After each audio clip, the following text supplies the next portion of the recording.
अब इसके थोड़ी देर बाद, ज्यादा वेट नहीं करते हैं हाईजैकर्स, वो अपनी डिमांड की एक लिस्ट बनाते हैं। इनकी डिमांड में ये था, इनके ग्रुप के जो 53 लोग जेल में बंद हैं, जिसमें से 40 इजराइल की जेल में बंद हैं और बाकी फ्रांस, जर्मनी, कीनिया और स्विट्जरलैंड की जेल में बंद हैं, इनको तुरंत छोड़ दिया जाए। इनको $5 मिलियन दिए जाए।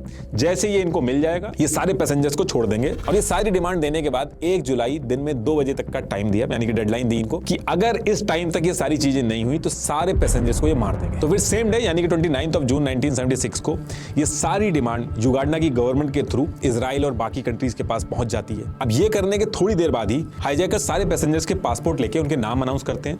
जो लोग जूस थे, इजराइल से थे, उनको सेपरेट एक ग्रुप में कर रहे थे और जो नॉन इजरायली थे उनको एक ग्रुप बना के अलग कर दिया था। जितने जूस और इजरायली थे उनको दूसरे हॉल में शिफ्ट कर दिया गया था। सारे के सारे इजरायली एक तरफ हो गए थे, लेकिन एक इजरायली था जिसके पास ड्यूअल सिटीजनशिप थी, तो वो नॉन इजरायली पासपोर्ट पे ट्रैवल कर रहा था, तो वो अकेला एक बच गया था। वरना सारे के सारे इजरायली भले यूएस सिटीजन हो, लेकिन अगर वो जू है तो उसको भी ये इजराइल वाले ग्रुप में ही डाल रहे थे। तो इस तरीके से इन्होंने सारे पैसेंजर्स को 2 ग्रुप में बांट लिया था। बस एक पैसेंजर उस टाइम पे बहुत ज्यादा बीमार हो गई थी, तो उसको उसी टाइम पे युगांडा की सिटी में एक हॉस्पिटल था, वहां पे ट्रांसफर कर दिया गया था।